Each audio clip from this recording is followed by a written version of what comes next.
Nawabi paneer matar gravy ಹೇಗೆ ಮಾಡೋದಂತ ನೋಡೋಣ ಬನ್ನಿ. ಮೊದಲಿಗೆ ಒಂದು ಪ್ಯಾನ್ ಇಟ್ಟು ಅದರೊಳಗಡೆ ಬೆಣ್ಣೆ ಮತ್ತು ಚಿಲ್ಲಿ ಪೌಡರು ಹಾಗೆ ಉಪ್ಪು ಮತ್ತು ಸ್ವಲ್ಪ ಅರಿಶಿಣ ಇಷ್ಟು ಹಾಕ್ಕೊಂಡು ಚೆನ್ನಾಗಿ ಮಿಕ್ಸ್ ಮಾಡಿ, ನಂತರ ಇದರೊಳಗೆ ಕಟ್ ಮಾಡಿ ಇಟ್ಕೊಂಡಿರೋಂಥ 200 ಗ್ರಾಮ್ ಪನ್ನೀರನ್ನ ಹಾಕೋಣ. ಇದು ಕ್ಯೂಬಾಗಿ ಕಟ್ ಮಾಡ್ಕೊಂಡು ಇಟ್ಕೊಂಡಿದ್ದೀನಿ.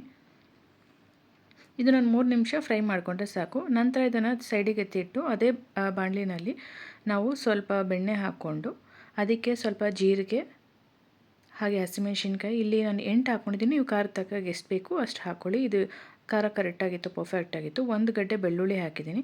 ನಂತರ ಇಲ್ಲಿ ನಾನು ಹಾಗೆ ಹಸಿ ಶುಂಠಿ ತೊಗೊಂಡು ಅದನ್ನು ಕೂಡ ಹಾಕ್ಕೊಂಡಿದ್ದೀನಿ. ಸೊ ಚೆನ್ನಾಗಿ ಫ್ರೈ ಆಗಬೇಕಾದ್ರೆ ನಾವು ಏನು ಮಾಡಬೇಕು, 2 ದೊಡ್ಡದಾಗಿ ಕಟ್ ಮಾಡ್ಕೊಂಡಿರೋಂಥ ಈರುಳ್ಳಿ, ದೊಡ್ಡ ಗಾತ್ರದಲ್ಲಿರೋಂಥ ಈರುಳ್ಳಿನ 2 ಈರುಳ್ಳಿ ಕಟ್ ಮಾಡಿ ಇದರಲ್ಲಿ ಹಾಕ್ಕೊತಾ ಇದ್ದೀನಿ. ಇದನ್ನು ಚೆನ್ನಾಗಿ ಬಾಡಿಸ್ಬೇಕಾಗತ್ತೆ. ಸೊ ಬಾಡಿದ ನಂತರ ನಾವು ಇದಕ್ಕೆ 1 ಹಿಡಿಯಷ್ಟು ಗೋಡಂಬಿನ ಹಾಕ್ಕೊಬೇಕಾಗತ್ತೆ. ಸೊ ಇದು ಗೋಡಂಬಿ ಹಾಕೋದ್ರಿಂದ ಒಂದು ಥಿಕ್ನೆಸ್ ಬರುತ್ತೆ, ಒಂದು ಟೇಸ್ಟ್ ಕೂಡ ಅಷ್ಟೇ ಚೆನ್ನಾಗಾಗತ್ತೆ. ಖಾರ ಎಲ್ಲ ಚೆನ್ನಾಗಿ ಬ್ಲೆಂಡ್ ಆಗಿರುತ್ತೆ ಅದರಲ್ಲಿ. ಇದು ತಣ್ಣಗಾದ್ಮೇಲೆ ನಾವು ರುಬ್ಬಿಟ್ಕೊಬೇಕಾಗತ್ತೆ. ಹಾಗೆ ಮತ್ತು ಅದೇ ಬಾಣಲಿ ಇಟ್ಟು ಇದಕ್ಕೆ ಸ್ವಲ್ಪ ಬೆಣ್ಣೆ ಹಾಕಿ ಇದಕ್ಕೆ ಡ್ರೈ ಸ್ಪೈಸಸ್ ಏನೇನು ಹಾಕೋಬೇಕಂದ್ರೆ ಸ್ವಲ್ಪ ಜೀರಿಗೆ, ಮೆಣಸು ಮತ್ತು ಲವಂಗ, ಚಕ್ಕೆ ಎಲ್ಲ ಒಂದೊಂದು 2 ಹಾಕ್ಕೊಂಡ್ರೆ ಸಾಕು. ಇದನ್ನು ಹಾಕಿ ನಂತರ ರುಬ್ಬಿಟ್ಕೊಂಡಿದ್ದ ಮಿಶ್ರಣ ಏನಿತ್ತು ಆ ಮಿಶ್ರಣ ನಾವು ಇದರೊಳಗಡೆ ಹಾಕ್ಕೊಬೇಕಾಗತ್ತೆ. ಇದು ಚೆನ್ನಾಗಿ ಫ್ರೈ ಆದಮೇಲೆ ಸೊ ನೀವು ಎಣ್ಣೆ ಕೂಡ ಬಳಸ್ಬೋದು ಇದರೊಳಗಡೆ. ನಾನು ಸ್ವಲ್ಪ ಬೆಣ್ಣೆನೇ ಹಾಕ್ಕೊತಿದ್ದೀನಿ ಆದಷ್ಟು. ಮತ್ತು 1 ಸ್ಪೂನಷ್ಟು ಇಲ್ಲಿ ಧನಿಯಾ ಪುಡಿ ಹಾಕ್ಕೊತಿದ್ದೀನಿ. ಇದನ್ನು ಹಾಕಿದ ತಕ್ಷಣ ಇಮಿಡಿಯೇಟ್ ಚೆನ್ನಾಗಿ ಮಿಕ್ಸ್ ಮಾಡಬೇಕಾಗತ್ತೆ. ಹಾಗೆ ನಂತರ ನಾನು ಇದಕ್ಕೆ ಅರ್ಧ ಸ್ಪೂನಷ್ಟು ಗರಂ ಮಸಾಲ ಹಾಕ್ಕೊತಾ ಇದ್ದೀನಿ.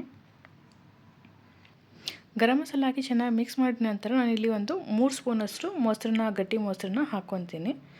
ಈಗ ಗಟ್ಟಿ ಮೊಸರು ಹಾಕಿದ ಮೇಲೆ ಚೆನ್ನಾಗಿ ಮಿಕ್ಸ್ ಮಾಡಬೇಕು. ಗಟ್ಟಿ ಮೊಸರು ಹಾಕಬೇಕಾದ್ರೆ ಯಾವಾಗಲೂ ನೀವು ಫ್ಲೇಮ್ನ ಲೋನಲ್ಲಿ ಇಟ್ಕೊಬೇಕಾಗತ್ತೆ ಮತ್ತು ಮೊಸರು ರೂಮ್ ಟೆಂಪ್ರೇಚರ್ನಲ್ಲಿ ಇರಬೇಕಾಗತ್ತೆ.